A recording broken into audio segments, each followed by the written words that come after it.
Okay, so what we have got here is the new Tata Nexon. But from where I'm standing, it looks exactly like the old car. I mean, more or less the same. So what's the fuss all about? Well, let's do one thing. Let's get closer and see if anything has changed at all.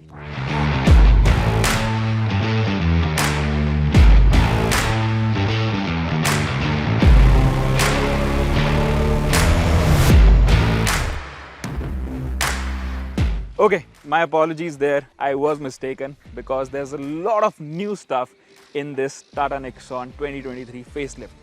But how does it all come together and what all is on offer? And does it make it even better? Can it stretch its advantage over its rivals and continue its reign at the top as being the best seller in the segment? Well, we've got the car with us today, so let's go for a drive and find out.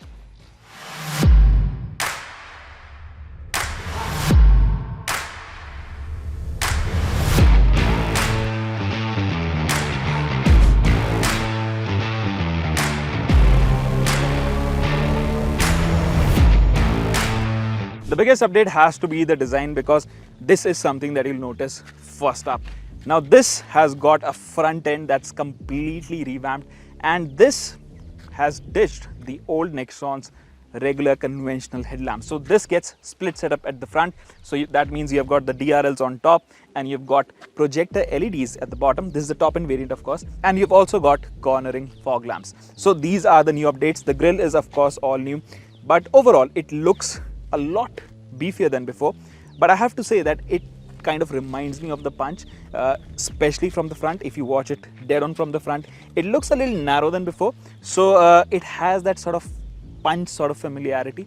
So maybe some people will like it, some may not like it, but I think it definitely looks beefier, like I said, and it has got a more muscular look than the Punch.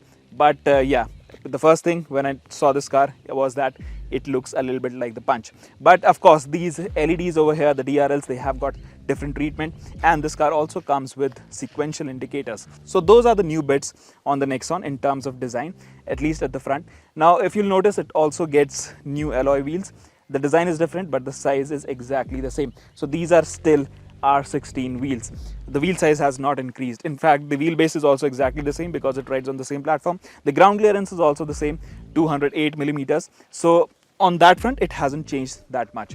But if you notice the roof, of course, there are a lot of new treatments, and it has that floating roof sort of effect, and it looks quite sporty. It has that dropping sort of coupe roofline, but it doesn't really compromise the interior space. So overall, it is a very compact, a very stubby looking SUV, and I think that has always been the case because the Nexon was always a little bit on the sporty side. Now if you come around the back, again, there is a major design overall. As you'll notice, it gets brand new LED headlamps. This has got that seamless LED light running across the width of the car. So this looks very cool, especially at night. But again, it reminds me of another car, not from Tata family.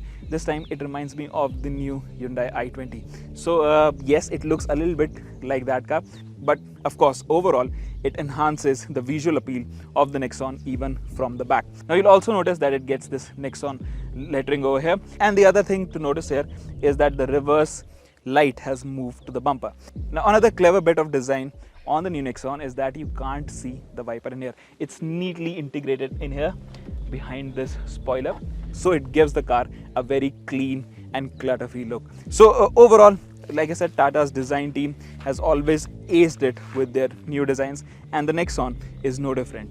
So it always looked nice, it always looked sporty, but I think with this new version, it has become even sportier and it looks more up to date.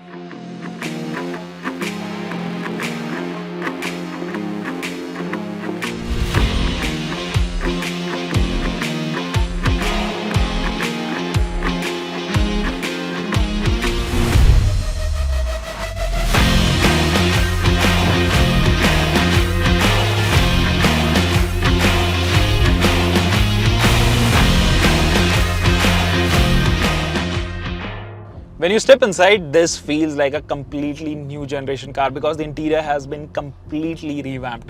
Now, let me quickly give you the highlights. First of all, the dashboard design is completely new. The whole layout, the cabin has completely changed. Now, you'll notice here at the center, there is this 10.25-inch touchscreen. It is brilliant to use. It is quite crisp. And the display, well, it is of great quality. I think it's one of the best in the segment. Now, this was much needed because the old Nexon's touch display, actually that was really bad. That felt outdated. So this was a much needed upgrade. Of course, it comes with wireless Apple CarPlay, Android Auto. You've also got 360-degree camera with the Nexon now. So you've got cameras on all four sides. So it's not just the camera, you also get the sensors. And the camera quality is also quite decent. It is quite good. Now, the AC controls have moved to the touchscreen, although you've also got this touch panel at the bottom. So you've got a lot of buttons over here, but you retain physical buttons for the fan speed and controlling the temperature. And it also comes with a 9-speaker system, which is quite good. The audio quality is phenomenal on this car. Let's move our attention towards this side. Now, first of all, you've got this brand new steering wheel, which is 2-spoke, and this is lifted directly from the Tata Curvv concept. So it looks quite cool. It looks quite modern and futuristic, and it's also quite great to hold. Now, it has got a lot of buttons, but you've also got this large Tata logo over here, and this is illuminated. So again, a very cool touch. But the other thing is, this panel is quite plasticky and glossy. So I can already see a lot of scratches on it. So over time, I'm not really sure how would it fare, because it might get irritating once you have all the scratches over there, and it won't look that good. Now let's divert our attention to what's behind the steering wheel. So this car gets a new digital driver display. It is phenomenal, I have to say. The colors, the contrast, the brightness, everything is really well judged. So when you're driving it, there are a lot of functions, so you can also change and customize what you want it to show. Now, the other thing is, Tata guys, yesterday they told us in the presentation that the maps can also be reflected on the driver display. But so far I have not been able to do that. It's showing me that Google Maps using Apple CarPlay, it doesn't support that. Among other features, you've got this new gear lever. This is a diesel variant, so we've got this new chunky gear lever. You've got driving modes as usual. This is a rotary controller. You've got city, eco and sport modes to choose from. You've also got a USB type A port. You've got a type C port finally, and you've also got a wireless phone charger. So overall, it is a very practical cabin as well. The seats, they come with ventilation now, which was not the case earlier. It was available with the Nexon EV, but this time it's available with both diesel and petrol as well.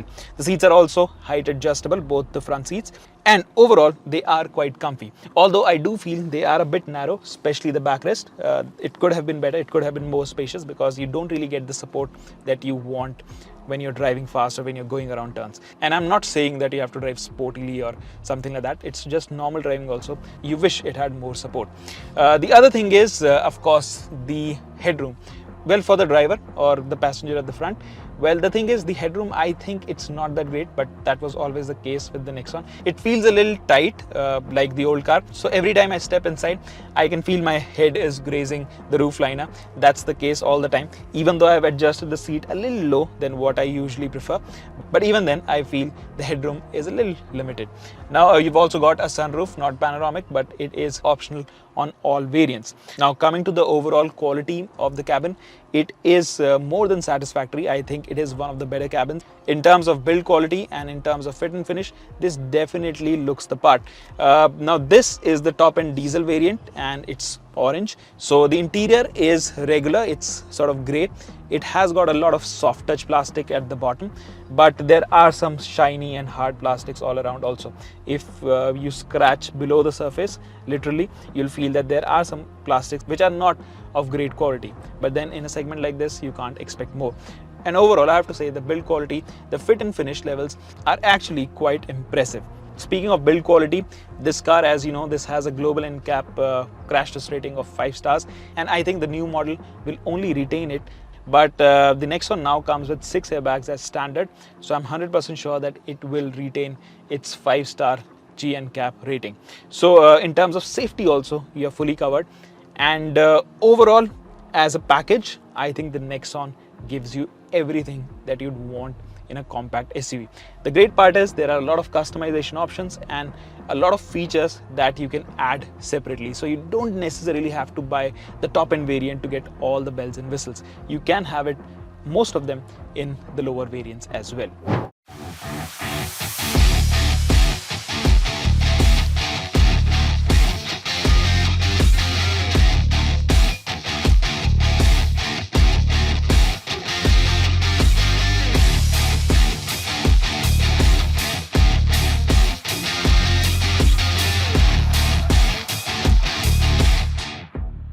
So the powertrain options in the Nexon continue to be the same. That means it gets a 1.2 litre 3-cylinder turbo petrol engine as before, and a 1.5 litre turbo diesel engine, which is the one we are driving right now. The only addition is a 7-speed DCA, dual clutch automatic. So this dual clutch transmission is available with the petrol offering. The diesel continues to be offered with a 6-speed manual transmission and a 6-speed AMT. Now the one that we are driving right now is the manual transmission. So performance wise, well, it is a familiar unit in that sense because it is a diesel, so there's a lot of torque in the mid-range. It has got that very addictive mid-range because the way it picks up from 2000, 2500 RPM all the way till 4000 RPM, it is really addictive, and this engine has a lot of grunt on that front. At the same time, it's also going to be quite efficient because it's a diesel, and in terms of refinement also, it's pretty decent. In the sense, if you give it the beans, of course, it's not that refined. At around 3500 RPM, it starts to sound a little too coarse. But if you have the music on, if the AC is running, you won't hear that typical diesel clatter at all. So if you're driving it in the city, it is a very tractable engine in the sense you can pull from low speeds from as low as 10 kilometers per hour in second gear. It has got that sort of diesel torque that you expect from a Tata SUV. So it has that covered for sure. The only thing is, I don't know in this day and age how many people are willing to buy a diesel. But again, it's good to know that there is a diesel offering in case you're inclined to buy a diesel. Now, what's not so great about this drivetrain is the gearbox, I think. Well, the shifts are pretty decent in the sense they are very seamless and very smooth.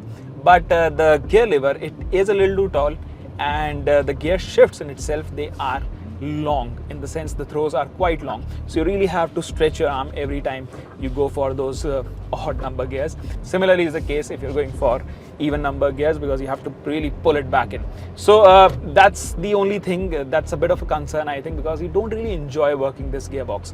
The other problem is the clutch. It feels a little too sticky in the sense it's been a whole day of driving and I can feel the clutch is a little sticky, and the biting point is also quite high, so you really end up slipping the clutch. So in that regard, I don't really enjoy this powertrain in the sense what the engine has to offer. Well, the gearbox and the clutch, they are a bit of a killjoy in that respect. In terms of ride and handling also, this is a very familiar package because not much has changed in that regard, because suspension wise everything is exactly the same. So the ride and handling balance, well, it's spot on because the Nexon, it rides really well. It has a sort of maturity and the balance that you find in more expensive cars. It goes over bumps in a very confident manner. It flattens nearly every surface, so bad roads, broken roads, you can just glide over those roads. It just takes everything in its stride very comfortably. It's only if you're going a little too fast over bad surfaces at low speeds, you'll feel the thud filtering into the cabin. Otherwise, it is a very comfortable car throughout. The steering also has a fair amount of feel. It weighs up quite nicely, and if you're going around a set of twisties, it definitely gives you ample feedback in the sense it's not really a driver's SUV or a driver's car, but it has that balance quite spot on. It doesn't feel dead or uninvolving to drive. Yes, around corners there is a fair bit of body roll, but if you take things normally, leisurely, I don't think there's anything to complain about.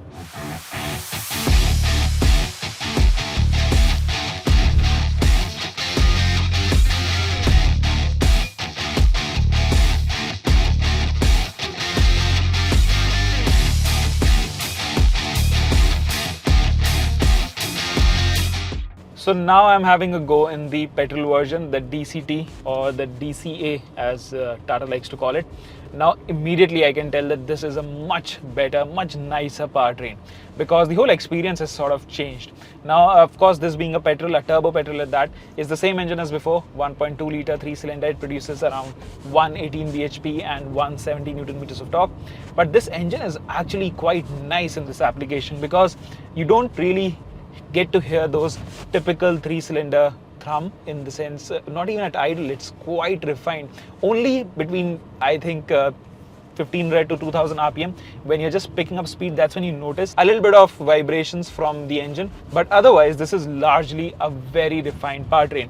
Now of course it has got plenty of performance to offer, because this definitely is more sprightly in the sense how it picks up speed. It's a lighter car also, and you enjoy driving it. The throttle response is quite crisp, and this engine feels a lot more exciting in the sense right after 2000 rpm there's a strong surge that keeps on building all the way up to 5500 to 6000 rpm, which is where it redlines. Actually, I don't quite know where it redlines, because it just shifts at 5800 rpm types, just shy of 6000 rpm. So even if you're using the manual mode in the gearbox with the DCT gearbox, it doesn't let you redline, it doesn't hold the gear technically. So this gearbox also gets paddle shifters, and it is quite snappy. Now previously I've only experienced a DCT in a Tata in the Altroz, and I thought that was a little underwhelming, but in this application with this turbo petrol engine, it definitely feels much better, and I'd go on to say that it probably feels better than the units that are offered with the Hyundai and the Kia, because that 1 liter engine with that DCT, it is a little slow, but this definitely feels much nicer, and it's more refined also. Now the petrol is also available with a 5-speed manual in the base version. Then you've got the 6-speed manual, you've also got the 6-speed AMT. But I think if you're going to buy an automatic, stick to this engine and gearbox combination, because for me this is probably the pick of the lot. It definitely feels much nicer. The performance is nice, the acceleration is good, the kickdown is also quite responsive, and it feels nice overall. I mean, this engine, I've only previously driven it with a manual transmission, and it had the same problem like the diesel. The gearbox was the fly in the ointment, but this DCT, it solves that problem. So for me, if you're going to buy a Nexon, just stretch your budget and go for this petrol DCT. Even in terms of ride and handling, because this is a lighter car, the front end, I can feel it feels a little more light when you're changing direction. So overall, as a driver's SUV also, this scores more marks over the diesel offering. Having said that, this isn't a perfect gearbox in all scenarios, in the sense if you are driving in traffic, well then it does tend to be a little jerky, like all DC transmissions. At low speeds, power throttle inputs, it is a bit lurchy, in the sense, you know, it tends to be a little jerky when you're constantly on and off the gas. So that's something that you'll notice when you're driving it in the city. Although it is quite predictable in that respect also, because when I was driving at low speed in traffic, it stuck to just one gear, that was D2 or second gear. So again, not a problem, but this is something that you will notice when you're driving this car daily in the city in traffic.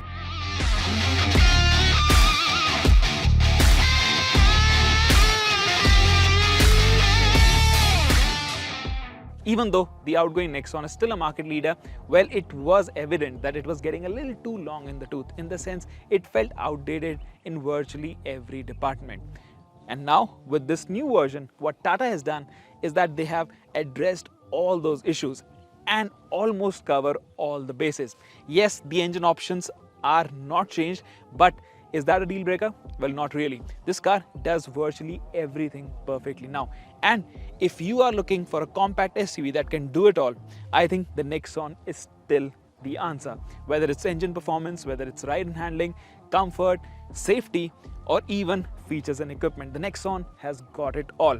And I'm sure Tata is going to price it aggressively like they always do. So overall, it's almost certain that the Nexon will retain its crown as the best-selling compact SUV in the country.